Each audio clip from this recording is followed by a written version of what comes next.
Good day, colleagues, peers, fellow researchers, presenters, audience members, and the organizers. We take this opportunity to introduce our study titled A Decade's Narrative, Balancing Consistency and Change in the Interior Design Program Delivery.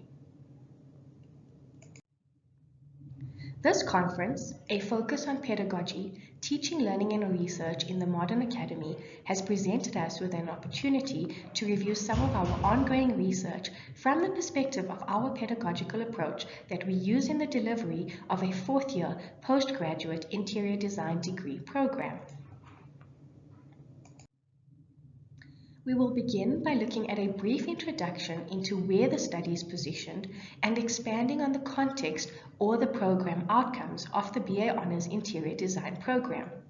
We will briefly describe changes that have been experienced in the program over a number of years to introduce the aim of the study. We will then present our methodology, findings to date, and how this may impact the conclusion of the study. Let us begin, however, by introducing ourselves. This paper is co-authored with my colleague, Gill. He is a senior lecturer in the Interior Design Department and the coordinator of the Honours Program. Andrew has been involved in teaching for 30 years on both an undergraduate and postgraduate level and has been the coordinator of this program in its different forms for approximately 20 years. I am Geyer, also a lecturer in the Department of Interior Design and a facilitator of the Honours Program. I have been involved in teaching for 6 years on both an undergraduate and postgraduate level and have been a facilitator in this program, also in its different forms, for the past 6 years. We will begin by positioning our study in the current BA Honours Interior Design program. This program is offered in the Department of Interior Design in the Faculty of Art, Design and Architecture. This faculty constitutes one of the 9 faculties that make up the University of Johannesburg, which is located in Johannesburg, South Africa. The program's origins date back to when it was offered at a technikon as a higher diploma. It was transformed into a Bachelor of Technology degree and offered as such during and after the transformation of the institution into a traditional university structure.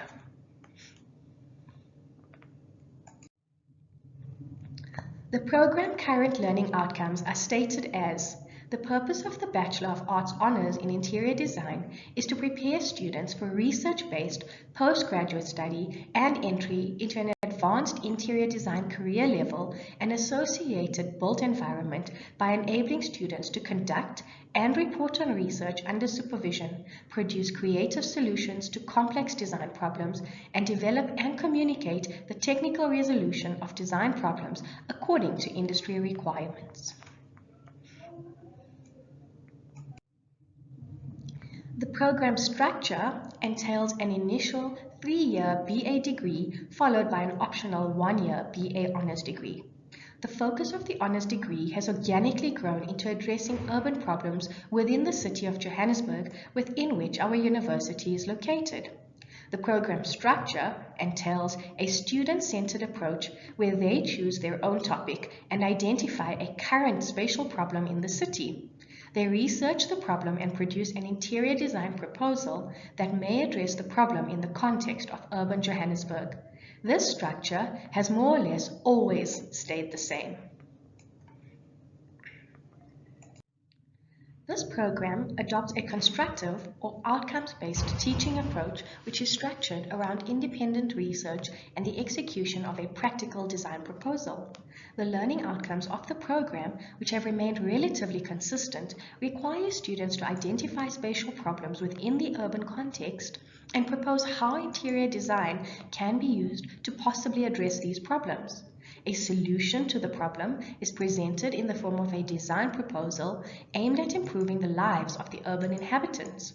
The required outputs, or what the students have to actually produce: students are required to submit a research report and the proposed design solution. The research report must include a problem statement, the aims and the objectives of the study, the site, and a building analysis.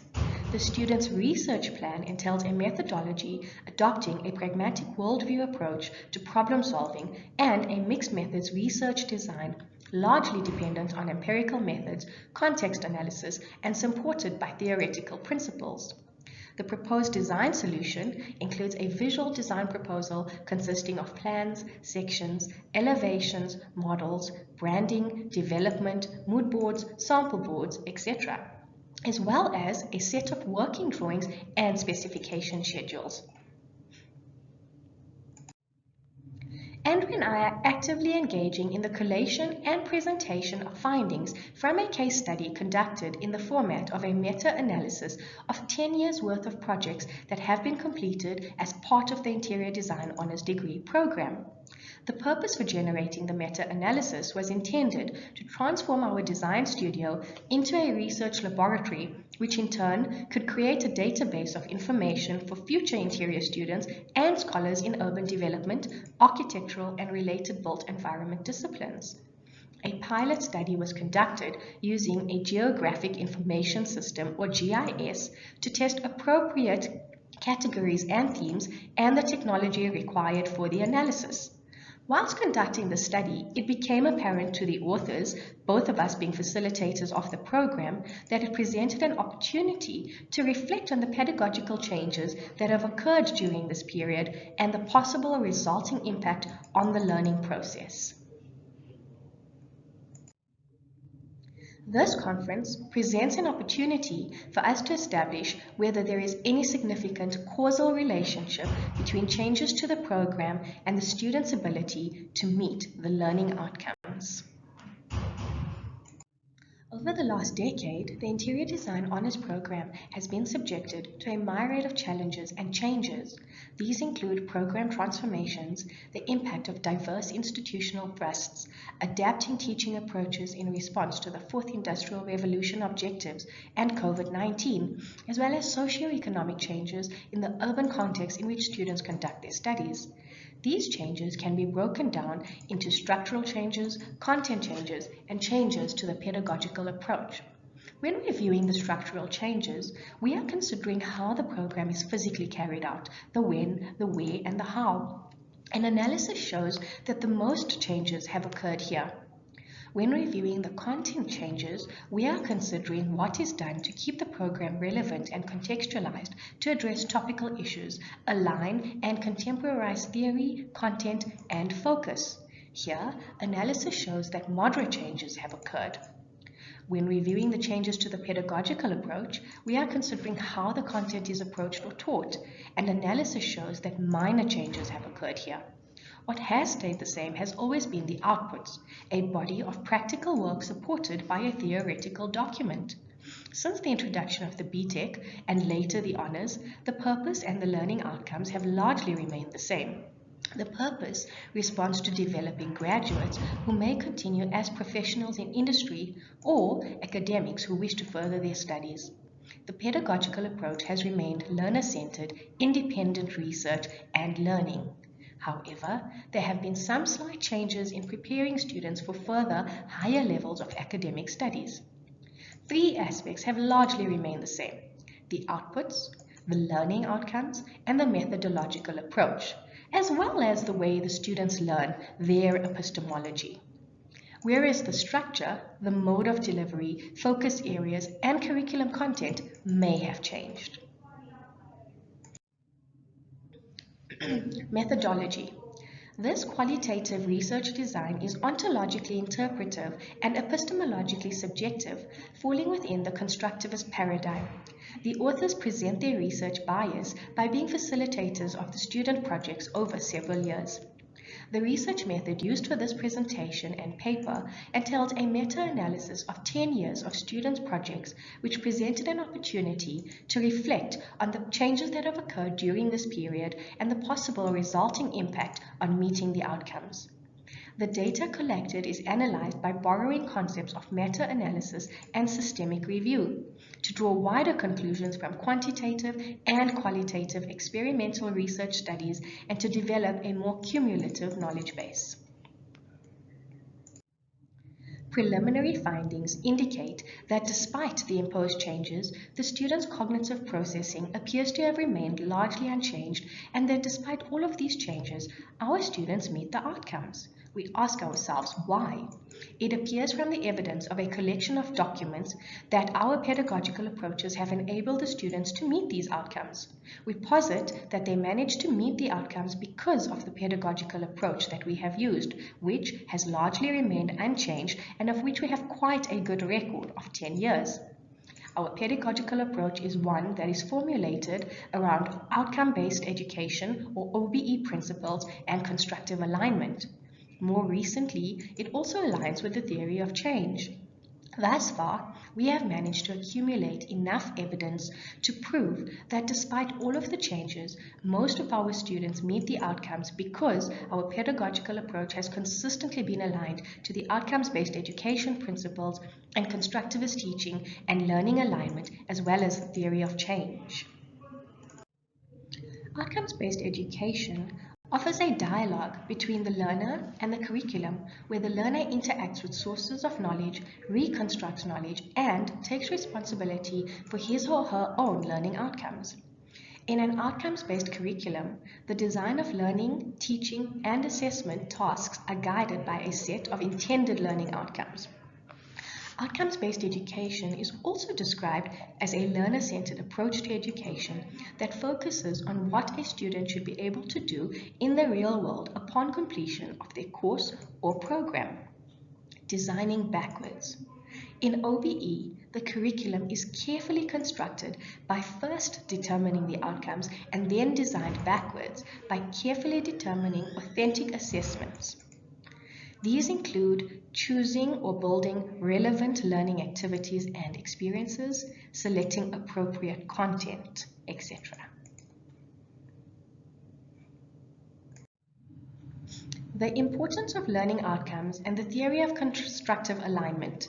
The learning outcomes are the point of departure for the formulation, structure, content, and pedagogy of an entire education program.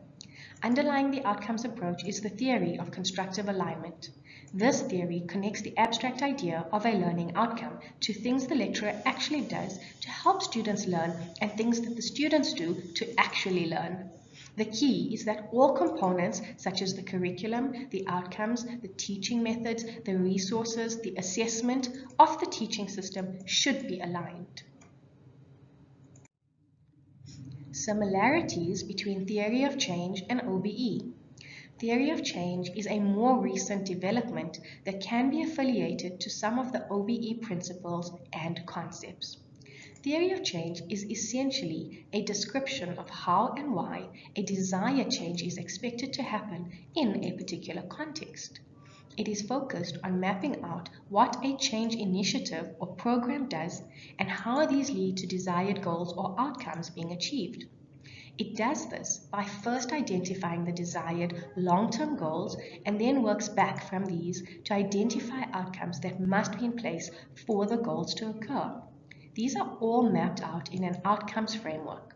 The outcomes framework provides the basis for identifying what type of activity or intervention will lead to the program learning outcomes identified as preconditions for achieving the long-term goal or the awarding of the degree.